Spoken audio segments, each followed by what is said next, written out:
And this trial was presented earlier, and it clearly demonstrated that by using T-DXd with pertuzumab compared to THP, which is the Cleopatra regimen we've used for the last decade, that you can improve the PFS from 26 months to 40 months. You also improve the objective response rate from 78% to 85%. And importantly, the fraction of patients who actually achieved a complete remission in the metastatic disease setting doubled from 8% to 15%. And what I was asked to do is to discuss some of the highlights related to HER2-positive breast cancer, not only taking into account ASCO, but some of the recent meetings over the last year. And this is a theme that you'll hear about over the course of the meeting. And, when I think about this topic, so I would submit that the two major themes, at least therapeutically in breast cancer over the last year, not just ASCO, really relates to antibody drug conjugates, of which you'll hear much today, as well as some tomorrow, not only in HER2-positive disease, but also in ER-positive disease and triple-negative disease. And as Giuseppe just told you, there are a lot of advances being put forth with respect to new endocrine agents in treating patients with both metastatic breast cancer as well as early stage disease. My focus will be on patients with ER-positive breast cancer.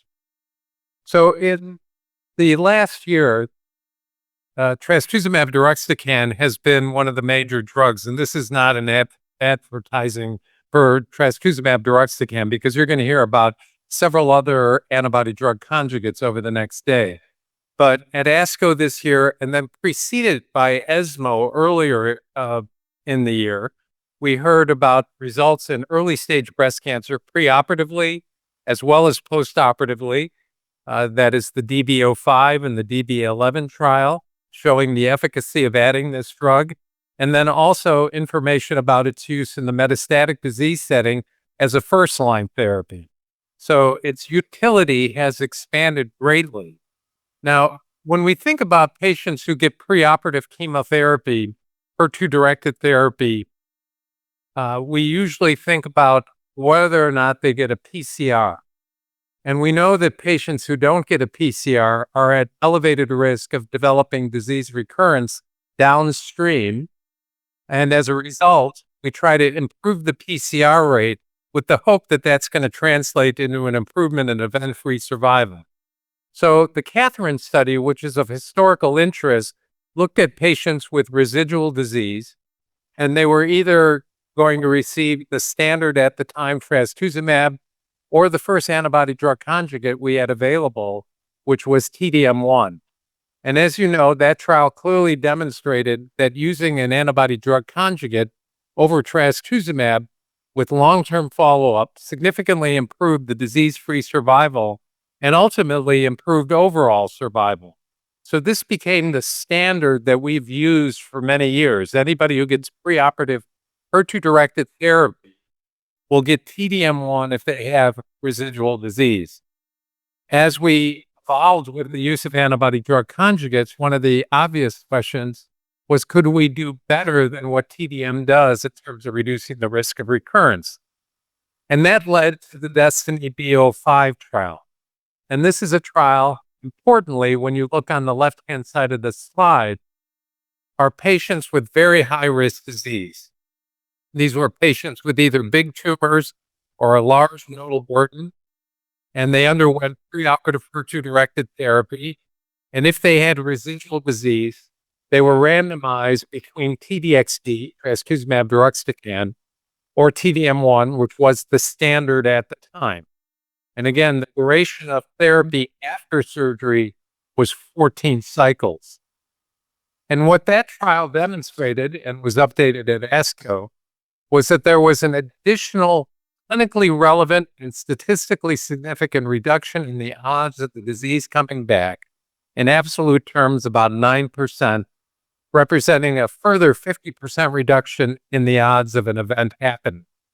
And this was significant. And the other thing that one notices, if you look at the right-hand side of the slide, is the reductions were largely in metastatic disease, which is what we're trying to avoid. And there was some hint of activity in the CNS as well.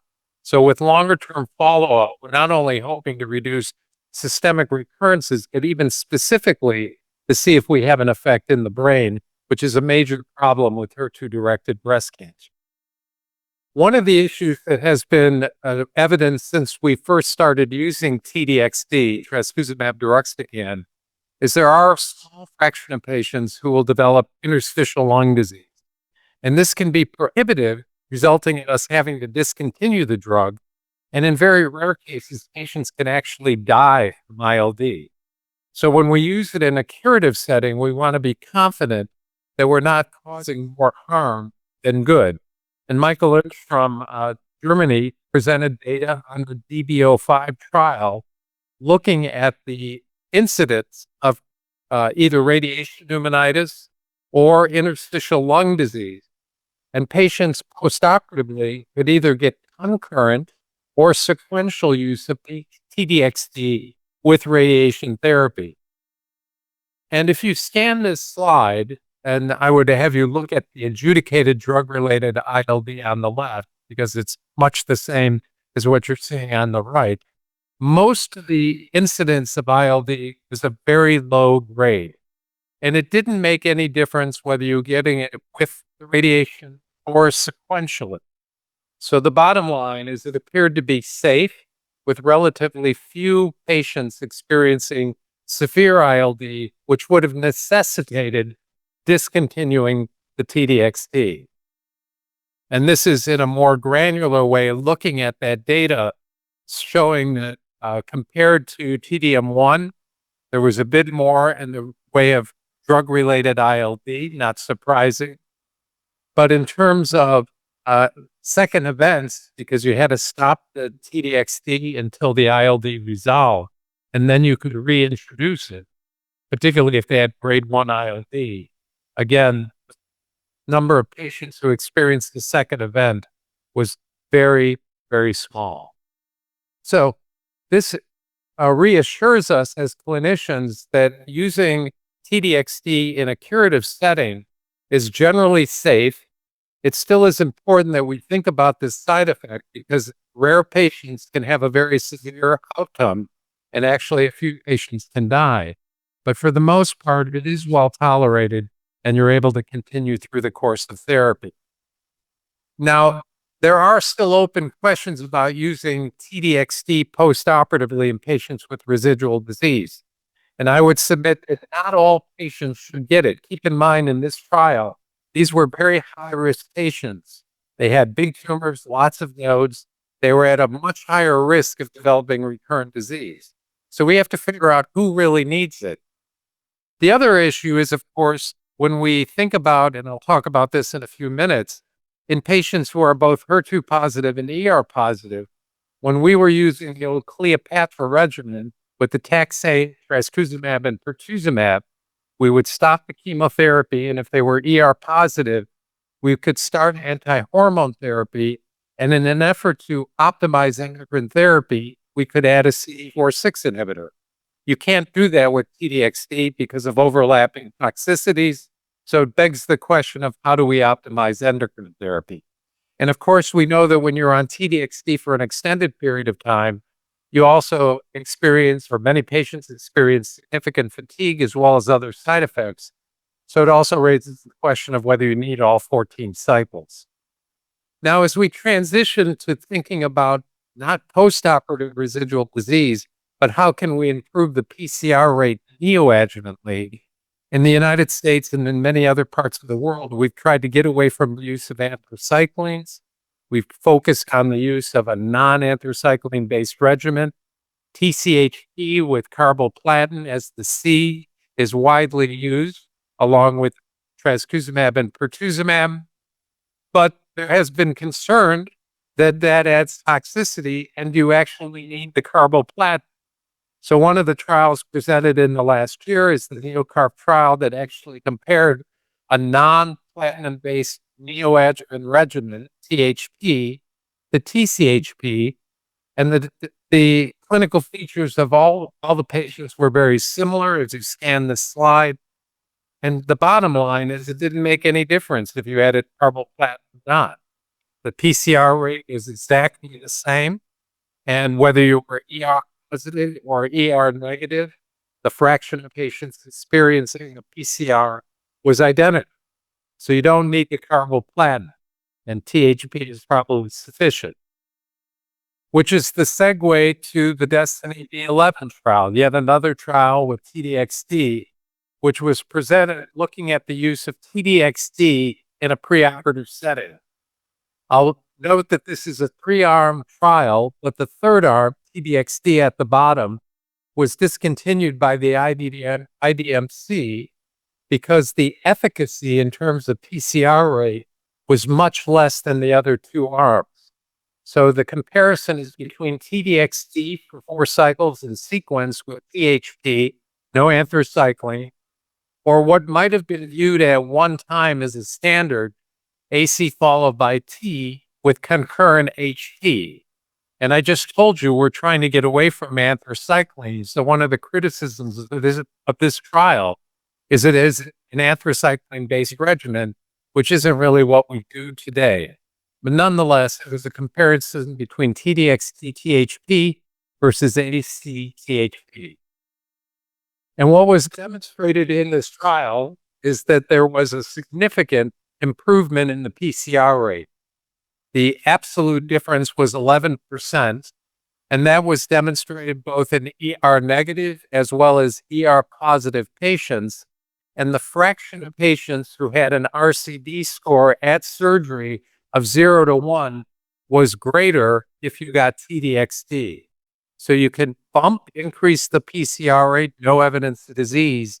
And even among patients who have residual disease, the fraction with an RCD score 0 to 1, which is where you want to be, is much greater if you have T-DXd as an early stage preoperative strategy. I will point out that one of the things we want to see with all these trials is, does a PCR translate into long-term benefit? And at this point, the event-free survival is immature, so we don't know that yet. So there are still questions that are open to analysis, and that is, do we really know who needs T-DXd in a preoperative setting? And if patients have residual disease after receiving T-DXd, what do we do with it postoperatively? Do we continue T-DXd? Do we give them TDM1? How do we think about recurrent disease if patients develop metastatic disease downstream at some later time point? Do we revisit T-DXd?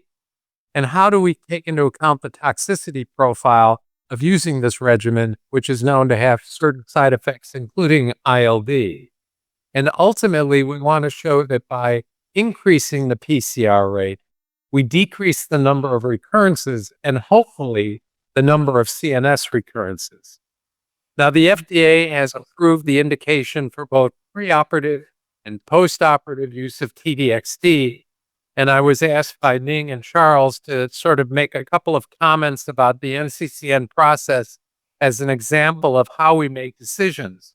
So typically, whether it's T-DXd or any other drug, the sponsor submits something to the panel for consideration.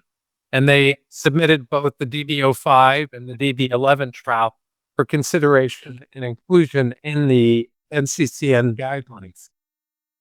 And if you look at the current iteration of the guidelines as they were just a month ago, the standard still is TCHP.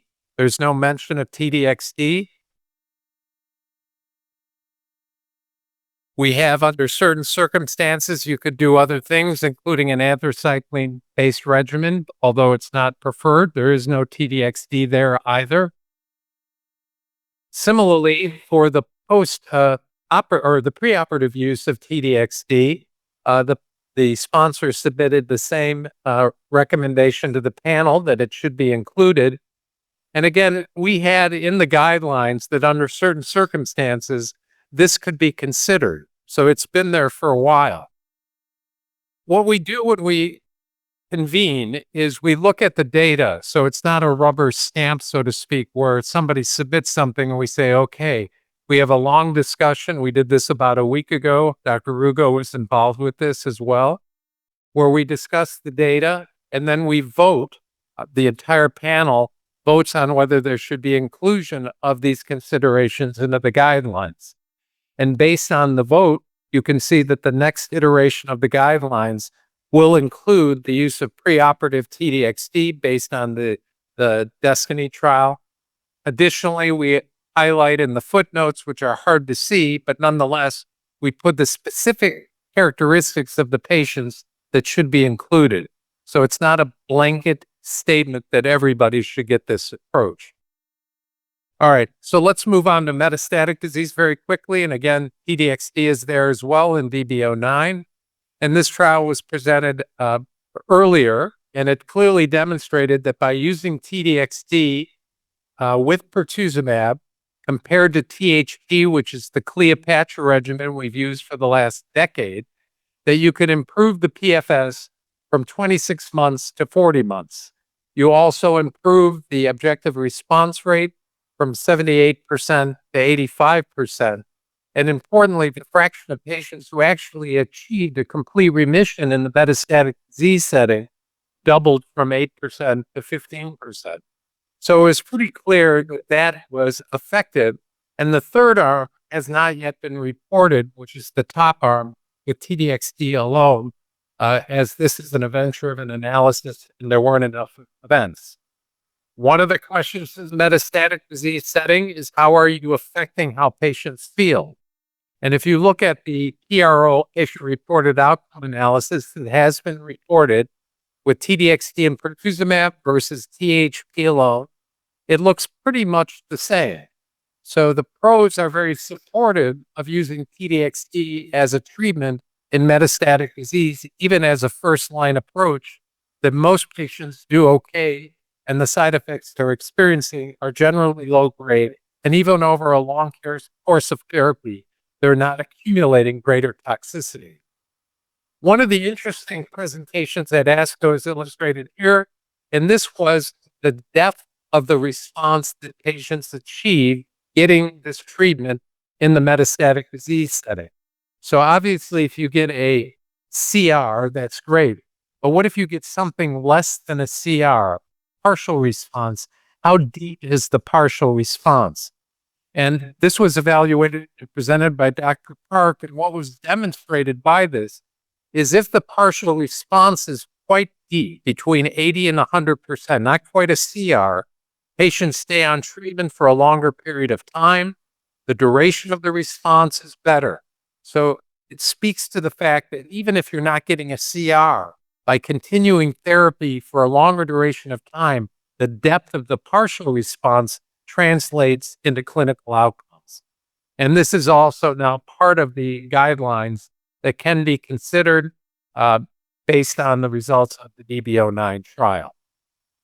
Now, there are other data and other drugs, not just trastuzumab deruxtecan. The HER2-Climb trial looked at the use of maintenance therapy after patients had received a taxane trastuzumab pertuzumab regimen.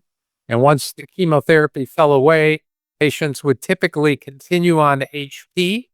And the question is, what if you added a small molecule like tucatinib, an oral TKI that targets the HER2 pathway, rather than just give HP? Does that translate into any long-term improvement in outcome? And it was demonstrated that you could significantly increase the EFS from 16 months to 24 months with the addition of tucatinib in this group. And whether you were hormone receptor negative on the left or hormone receptor positive on the right, there was an incremental improvement in outcome, much more dramatic if you were hormone receptor negative. And if you look at the HER2-Climb-05 trial, think about Patina, and just to refresh your memory, Patina is patients who got Cleopatra, they had a response, chemotherapy stopped, and they continued HP. And if you were hormone receptor positive, you would start endocrine therapy with or without a CD4/6 inhibitor. And on the right, in ER-positive patients, the PFS increased from 26 months to 44 months. In the HER2-CLIMB-05 trial, there was an improvement from 16 months to 24 months. So again, it may make a difference based on whether you're ER positive or ER negative. And there is an effort to try and figure out, can we use T-DXd in this setting? And the Demeter trial, which hasn't yet been reported, looks at the use of T-DXd for 6 cycles, after which patients are transitioned to HP, and then consideration for endocrine therapy with or without a CDK4/6 inhibitor is part of the treatment plan. So we'll have more information about that. So as we think about this, we now have data that suggests for metastatic breast cancer, T-DXd plus pertuzumab based on the DESTINY-09 trial can be considered. And then in hormone receptor negative patients, you could consider adding candid to the old Cleopatra regimen if patients respond.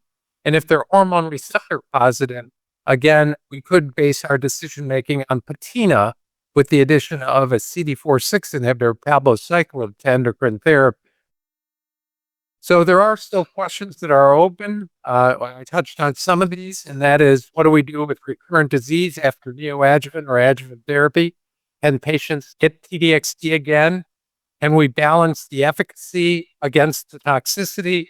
And will any of these strategies ultimately decrease the fraction of patients who experience CNS recurrences, which is an ongoing unmet need in HER2-positive breast cancer? So with that, I'll stop and thank you.